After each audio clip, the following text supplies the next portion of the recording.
맷, 비트코인이 이렇게 잘 버티고 있는 게 놀랍지 않으세요? 유동성 있는 자산을 가지고 있고 그걸 포기해야 할 상황이 오면 결국엔 팔게 된다는 말이 있잖아요. 그런데 이번에는 비트코인에서 그런 극단적인 유동성 매도는 나타나지 않았죠. 제 생각에는 비트코인이 정말 예외적으로 잘 버텼다고 봅니다. 비트코인 강세론자들은 이번 흐름에서 충분히 자신감을 얻을 수 있다고 생각해요.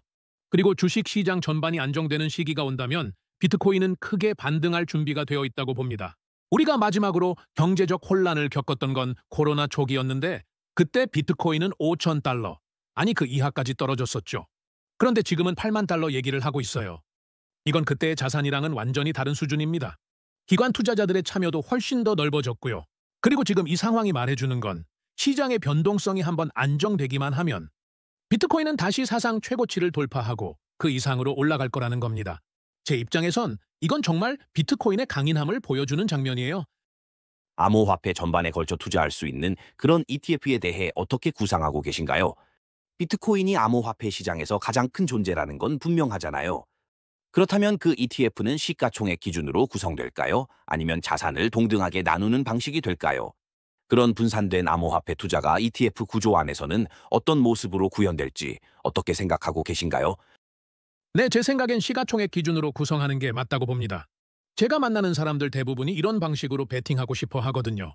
제가 말하는 사람들은 대부분 금융자문가들이나 패밀리 오피스, 기관 투자자들입니다. 이 사람들이 암호화폐 시장에서 가장 확신을 가지는 건 이데리움이냐 솔라나냐, 디파이가 낫으냐 디핀이 낫으냐 같은 기술적인 선택이 아니에요.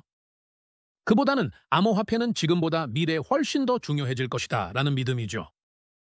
이건 마치 20년 전으로 돌아가서 야후냐, 에스크지부스냐, 구글이냐를 고르기보단 검색이라는 흐름 자체에 베팅하는 거랑 같습니다. 장기적으로 암호화폐 산업이 앞으로 5년 안에 10배 성장할 거라고 본다면 그 흐름 전체에 맞춰서 투자하는 게 훨씬 낫지 않겠어요? 이게 제가 가장 확신하는 투자 논리예요.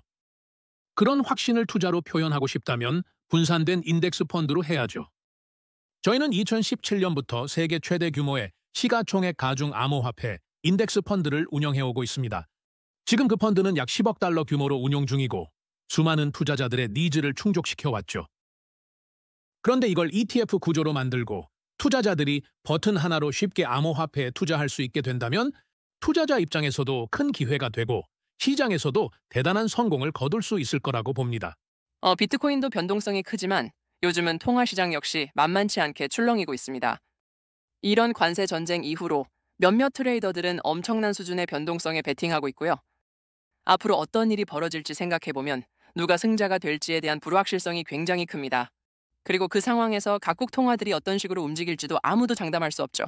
그렇다면 전 세계 통화들이 점점 더 불안정해지고 있는 이런 시기에 암호화폐는 어떤 역할을 하게 될까요? 정말 좋은 질문이에요. 이 통화 전쟁에서 누가 승자인지를 묻는다면 그 답은 비트코인입니다. 저는 이 관세 혼란이 벌어지는 걸 지켜보면서 트럼프는 어떻게 나올까? 중국은 어떻게 대응할까? 양자 간 무역 협상은 몇 개나 가능할까? 이런 생각들을 했죠. 그 모든 걸 보면서 가장 명확하게 느낀 것은 미국 달러의 가치가 하락할 가능성이 크다는 겁니다. 우리는 지금 미국 달러가 유일한 기축통화였던 시대에서 여러 개의 기축통화가 존재하는 세상으로 넘어가고 있죠. 비트코인은 법정화폐의 가치가 하락할 때 이익을 얻는 자산입니다. 그리고 새로운 준비자산이 필요해지는 순간 비트코인은 그 자리를 차지할 수 있습니다. 그래서 지금 우리가 겪고 있는 관세발 혼란과 불확실성에 대해 가장 명확한 투자 대응책은 비트코인이라고 생각합니다. 왜냐하면 비트코인은 법정화폐 가치 하락에 대한 가장 확실한 방어 수단이기 때문이죠. 그리고 지금 미국, 중국, 유럽을 포함해 전 세계가 그런 상황을 맞이하고 있다고 봅니다. 그래서 요즘처럼 혼란스러운 이 시기에 최소한 비트코인에 일부라도 투자하지 않는 건 현명한 판단이 아니라고 생각해요. 당연한 거죠. 트럼프의 취임 시점과 비트코인이 정점을 찍었다는 사실에 대해 얘기하고 싶은데요. 그걸 어떻게 해석하시는지 궁금합니다. 그게 단순히 팔아라식의 전형적인 매도 흐름이었을까요?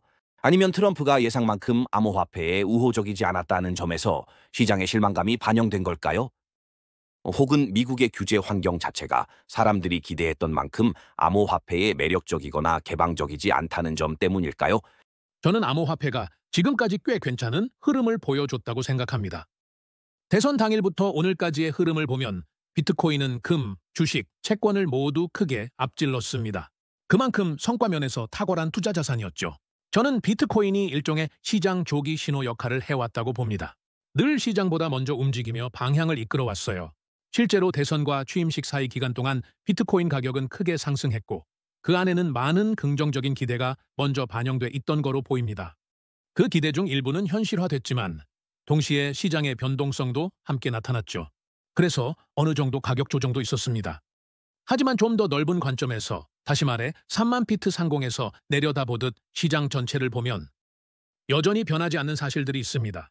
기관 투자자들은 여전히 암호화폐에 대한 투자 비중이 매우 낮은 상태이고 이제 점차 이 시장에 진입하기 시작할 겁니다. 미국 정부조차 현재 비트코인을 보유하고 있으며 이로 인해 과거에 존재하던 주요 규제 리스크는 상당 부분 해소된 상황입니다. 제 판단으로는 지금은 비트코인을 사기에 가장 괜찮은 시점 중 하나라고 생각합니다. 최근에 가격이 다소 조정된 건 맞지만 트럼프가 대선에서 승리한 이후부터 지금까지 전체 흐름을 보면 비트코인은 정말 뛰어난 성과를 보여줬어요.